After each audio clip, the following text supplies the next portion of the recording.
Today we are going to talk about what's your love language. And I know that a lot of people do know what love languages are, and some people don't. So I want to go over what all the different love languages are and why they are important. And then I'll give you my little backdrop on it. So the first love language is acts of service.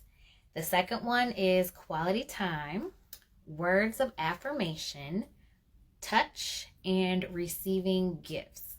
And I think it's really good to know and understand what your love language is, because oftentimes we have miscommunications with people. And it's usually because we are trying to express ourselves and our love language onto them, and they're not understanding and receiving it because that's not their love language. So it's really good to understand what each one of those is so that you can communicate even more effectively with people and more genuinely with people.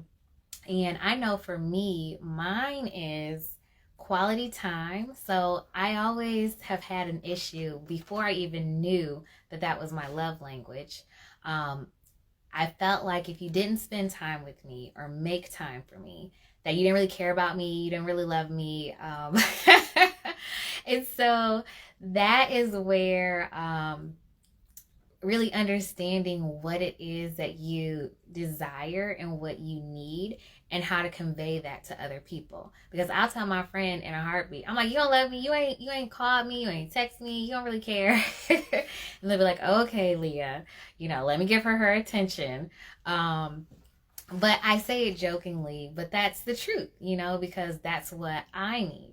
But I don't necessarily need words of affirmation. And so being with somebody who does need that caused some issues because I'm not good at affirming people. And it's not that I don't think that they're worthy of it. And it's not that I don't see that they're doing a good job. It's just, it's a little bit harder for me to express those words that maybe some other people need. So in that, I can tell somebody like, hey, you know what? I see you. I do appreciate you. You just won't hear that from me every single day because that's just not who I am naturally. But there are some people who are natural born cheerleaders and they are amazing at words of affirmation. But they need that too because that's what they give out. And some of you know, and some of you don't know that I lost my dad right before COVID. And he wasn't one of those men, we didn't have that relationship where he would be like, oh yeah, let me talk to this guy, before you take my daughter out. And so that was something I always wanted, right? I wanted my dad to like be that, real strong, get on you type of guy. But he'd be like, oh, hey, who are you? And not that I probably introduced my dad to like two guys. But one of the things I realized after he passed was his love language. And my dad, wasn't one that he would always say like, he'd say, hey, I love you, before we leave or whatever. He'd say, I love you more. And that was the extent of it. But his was acts of service. And at his funeral, I think was where I really realized that there were so many people who talked about how he was just always there for them. Anytime they asked him to do anything, he just did it. And I could call my dad at 11 o'clock at night, like, hey, Dad, my flight's coming in at midnight. You gonna be able to pick me up? Yeah, baby girl, I got you.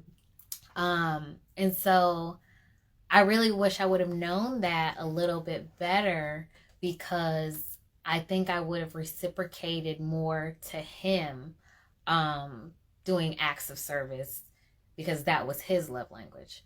But for me, it was, hey, I'm here. I've spent some time with you. I think that should be, quote unquote, good, And I do wish I would have even spent more time than I did before he passed. Time is just something that once it's spent, you can't get back.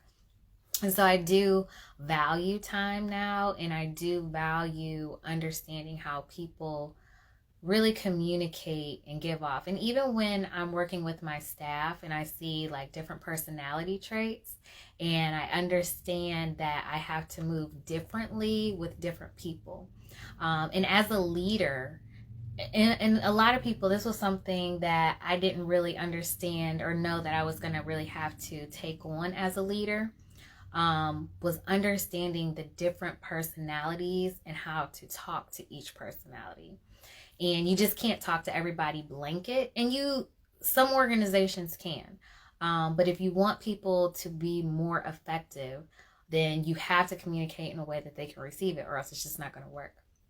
So those were my different types of love languages and the different experiences that I've had with trying to understand them better and how they really can work for you better in the long run.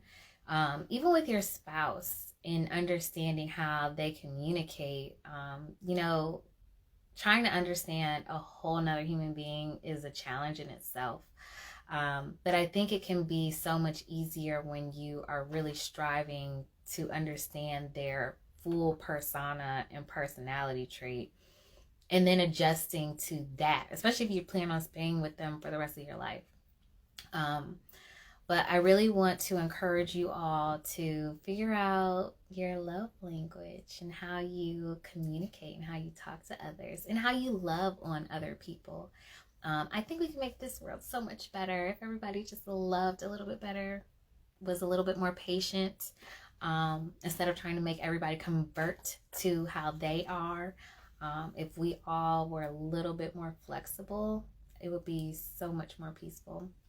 So that is all we have for today. I love you all. I see you. I care about you. And my love note to you today is, let all that you do be done in love.